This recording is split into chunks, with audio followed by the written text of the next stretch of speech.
ओम श्री गणेशाय नमः। ओम ललिता त्रिपुर सुंदरी नमः। कहते हैं कि अकाल मृत्यु होने या किसी दुर्घटना से मृत्यु होने पर व्यक्ति की आत्मा भूत प्रेतों की योनियों में भटकती फिरती है और तब तक भटकती फिरती है जब तक उसका पुनर्जन्म नहीं हो जाता या उसे सद्गति मुक्ति प्राप्त नहीं हो जाती। जीवन भर कुकर्म, हत्या, लूट, बेईमानी आदि बुरे कर्मों में लिप्त रहने वाले लोग मृत्यु के पश्चात भूत प्रेत आदि योनियों को ही प्राप्त होते हैं। कर्मफल सिद्धांत के अनुसार भूत प्रेत की योनियों में रहकर जीव अपने जीवन में किए गए बुरे कर्मों की सजा ही भोगता रहता है, जिसमें उसे घोर अतृप्ति, भूख, प्यास, दुख आदि का सामना करना पड़ता है।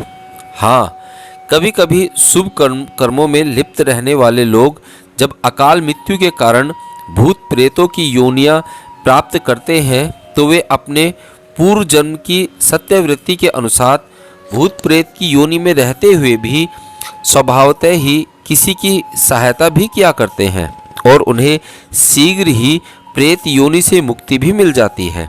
अपने जीवन काल में जीव का अच्छा या बुरा जैसा स्वभाव होता है वह उसके प्रेत योनि में रहते हुए भी कायम रहता है। इसी कारण कोई भूत प्रेत किसी की हानि करता है तो कोई किसी की मदद भी करता है। भूत प्रेतों से संबंधित एक ऐसी ही रोचक कथा है, वो मैं आज आपको सुनाता हूँ। रामदीन नाम का एक व्यक्ति एक टोकरी में मूंगफली, मिठाई आदि लेकर अपने गांव से 3 किलोमीटर दूर स्थित दूसरे गांव में जाकर बेचा करता था। वह सुबह 10 बजे निकलता और शाम के 7-8 बजे तक घर पर वापस आ जाता था। मार्ग में पैदल जाते हुए उसे एक नदी पार करनी पड़ती थी और उस नदी के बाद एक बहुत बड़े बगीचे से होकर वह दूसरे गांव में पहुंचकर अपना सामान बेचा करता था। रामदीन अक्सर उसी बगीचे में कुछ देर विश्राम किया करता था। एक दिन आदतन रामदीन उसी बगीचे में आराम करने को ठहर गया। उस बगीचे में आम, पीपल, बरगद आदि के हजारों वृक्ष थे। आज वह उन्हीं वृक्षों के बीच लेटकर आराम करने लगा। फिर देखते ही देखते उसे गहरी नींद आ गई। वह बगीचा इतना बड़ा और घना था कि लोग उसमें दिन में जाने में भी घबराते थे, पर रामदीन के लिए वह रोज का काम था।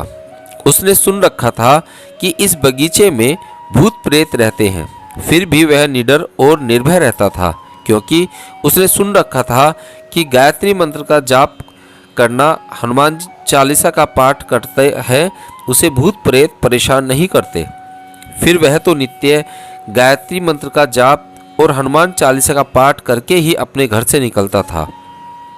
उसके घर के पास ही एक हनुमान जी का मंदिर था और वह वहां अक्सर हनुमान चालीसा, सुंदरकांड आदि का पाठ किया करता था, उसमें शामिल हुआ करता था। हनुमान चालीसा उसे कंठस्थ थी और उसने गायत्री मंत्र का जाप करना मंदिर के पुजारी जी से सीख रखा था। अस्तु जिस दिन उसे घर पर चालीसा पाठ एवं गायत्री मंत्र का जाप करने का मौका नहीं मिलता, उस दिन वह राह चलते हुए ही कंठस्थ हनुमान चालीसा का पाठ किया करता था और इसमें उसे आनंद की प्राप्ति होती थी। उधर जब रामदीन की नींद खुली तो रात्रि के 8 बज चुके थे। पूनम की रात होने के कारण उस घने बगीचे में भी आज अंधेरे की जगह उजाला व्याप्त था। रात्रि हो जाने के कारण वह घबराकर वहां से सिर पर टोकरी रखकर भागने की तैयारी कर रहा था कि तभी उसने देखा कि उस शांत बगीचे में जोरदार चहलकदमी शुरू हो गई। उसने देखा कि सूक्ष्म शरीरधारी वायु शरीर में कई मानव आकृतियों की छाया उभर आई और उनमें आपस में संघर्ष छिड़ गया। पहला तो वे अदृश्य थे, पर अब वे एकाएक दृश्य होते जा रहे थे। उन आकृतियों में कई भूतनी थी तो कई भूत थे। किसी के 2 सिर थे तो किसी के एक भी नहीं। किसी की 2 आंखें थी, किसी की एक तो एक भी नहीं, किसी के एक पैर था तो किसी के 2।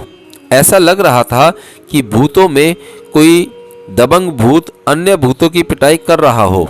यह देखकर रामदीन के शरीर में कपकपी सी उठ रही थी और उसके सारे रोंगटे मानो खड़े हो चुके थे। वह पसीने से पूरा नहा गया और किसी अनिष्ट की आशंका से कांप गया। वह टोकरी उठाकर भागना चाहता था, पर टोकरी उठा नहीं पा रहा था। तब मन ही मन उसने गायत्री मंत्र का पाठ प्रारंभ किया।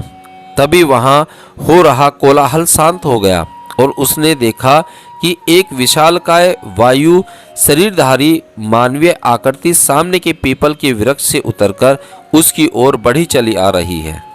उसने डरते हुए भी गायत्री मंत्र का पाठ करना जारी रखा। उसने सोचा कि अब यहाँ से भागने की कोई फायदा नहीं है, जो होगा सो देखा जाएगा, और फिर गायत्री मंत्र की शक्ति और हनुमान जी की कृपा भी तो मेरे साथ है, फिर भूत प्रेत हमारा क्या बिगाड़ पाएंगे। तभी उसने देखा कि वह आकृति उसके पास पहुंच गई। रामदीन ने स्वयं को संभालते हुए कहा, तुम कौन हो और मुझसे क्या चाहते हो? मुझे क्यों परेशान कर रहे हो? तुम जान लो, तुम जो भी हो, मैं डरने वाला नहीं, क्योंकि गायत्री माँ की शक्ति, उनकी कृपा मेरे पास है। तब उस भूत ने कहा कि तुम डरो मत, मैं तुम्हें डराने भी नहीं आया। तुम पहले व्यक्ति हो जो इस बगीचे में, वह भी रात्रि में, मेरे सामने इतने निडर होकर बैठे हो। निश्चित ही तुम्हारे साथ किसी देवी शक्ति का साथ है, वरना तुम मेरा सामना नहीं कर सकते थे। मैंने यहाँ कई लोगों को जान गंवाते हुए देखा है और तुम कुछ अलग हो। फिर वह भूत बोला, मैं इस बगीचे का राजा हूँ, मेरे रहते तुम्हें डरने की आवश्यकता नहीं। इस बगीचे में कोई और भी कई भूत हैं जो हमेशा दूसरों को हानि पहुँचाने की फिराक में रहते हैं। जब तुम यहाँ सो रहे थे तब इनमें से कई तुम्हें हानि पहुँचाना चाहते थे, पर मैंने उन सब की पिटाई करके अभी अभी उन्हें शांत किया है। अभी थोड़ी देर पूर्व तक जो तुम कोलाहल सुन रहे थे वह उन्हीं दुष्ट भूतों का था, जो पहले आपस में एक बड़े पीपल वृक्ष पर रहने को लेकर लड़ रहे थे और फिर तुम्हें देखकर तुम्हारी ओर भागे आ रहे थे, पर मैंने उन सबको तुम्हारे पास आने से पहले ही शांत कर दिया। तब रामदीन ने कहा, वास्तव में आप भूत होते हुए भी बड़े सज्जन जान पड़ते हैं, कहिए मैं आपकी क्या सेवा कर सकता हूँ? तब उस भूत ने कहा, पहले तो तुम्हारी टोकरी में जो मिठाई रखी है वह मुझे खिलाओ। रामदीन ने अपने हाथों से भूत को 2-3 लड्डू दिए। भूत उन्हें खाकर बहुत प्रसन्न हुआ। फिर रामदीन ने अपनी टोकरी ही उस भूत के हवाले कर दी।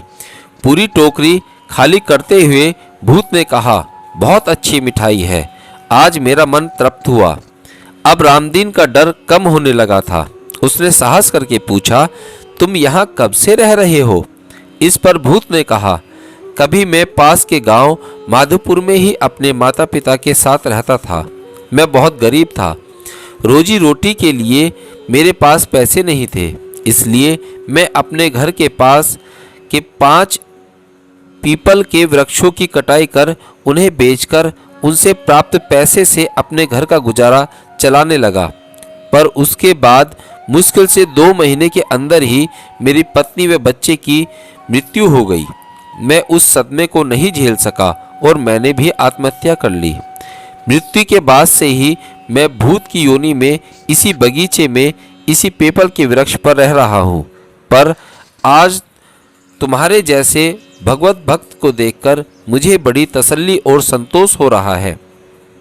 तुम्हें देखकर मुझे लगता है कि तुम मुझे प्रेत योनि से मुक्त होने में मदद कर सकते हो। पर मैं क्या कर सकता हूँ? रामदीन ने पूछा। भूत बोला, तुम अपने गांव के मंदिर के पुजारी से मिलकर मेरी मुक्ति के संकल्प के साथ गायत्री अनुष्ठान और यज्ञ करा सकते हो। तुम मेरे गांव माधोपुर जाकर 5 पौधों का रोपण करवा सकते हो। मुझे आशा है कि ऐसा करने से मेरी मुक्ति अवश्य ही हो जाएगी।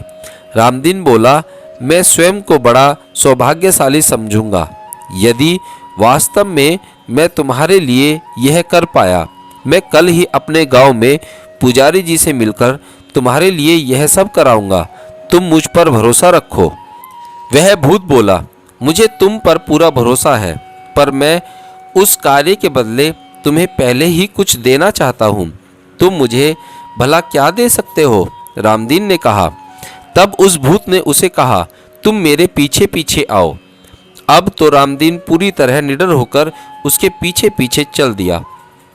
वह भूत उस बगीचे के उत्तरी छोर पर पहुंचा। वहां एक जगह एक छोटा सा टीला था। वह वहीं पास में मूंज और एक नीम का पेड़ भी था। उस नीम के थोड़ा आगे एक छोटा सा पलास का पेड़ था। वहां पहुंचकर वह आगे बढ़ा और उसने विकराल रूप धारण कर लिया और स्वयं पलास के वृक्ष के नीचे खोदने लगा। अचानक रामदीन ने उस गड्ढे में एक घड़ा देखा। भूत ने उसे वह घड़ा खोलने के लिए कहा। रामदीन ने जैसे ही घड़े के ढक्कन को उठाया, उसकी आंखें खुली की खुली रह गई, क्योंकि उसमें पुराने सोने चांदी के सिक्के भरे हुए थे। उन्हें पाकर रामदीन बहुत प्रसन्न हुआ। वह भूत को आश्वस्त करते हुए वहां से निकला। वह रात्रि के लगभग 10 बजे घर पहुंचा। अगले ही दिन उसने घड़े के कुछ सिक्कों को बेचकर गांव में पुजारी जी के नेतृत्व में गायत्री यज्ञ संपन्न कराया। उसने पुजारी जी को प्रेत के विषय में सारी बातें बताई और पुजारी जी ने तदनुरूप उस प्रेत की मुक्ति के संकल्प के साथ सुंदरकांड का पाठ व गायत्री यज्ञ विधिवत संपन्न कराया। रामदीन ने उस पुजारी जी को ढेर सारा धन दक्षिणा स्वरूप प्रदान किया। साथ ही उसने माधोपुर गांव जाकर कई पौधे भी लगवाए। कहते हैं कि उसके बाद उस प्रेत ने रामदीन के स्वप्न में आकर स्वयं के मुक्त होने की बातें बताई। रामदीन भी अब खुशहाल जीवन जीने लगा। सचमुच भूत प्रेतों की दुनिया भी कितनी विचित्र है, कितनी रोचक और रहस्यमय है। इसलिए हमें जो अपने कर्म हैं वो हमेशा अच्छे रखने चाहिए, सकर्म करने चाहिए। अगर हम अपने कर्म खराब रखेंगे, बुरे रखेंगे, तो उससे हमें गलत योनि मिलेगी, जो कि हमारे लिए बिल्कुल भी अच्छा नहीं है। उससे हम बार बार पुनरपि जन्म पुनरपि मरणम के चक्कर में पड़े रहेंगे।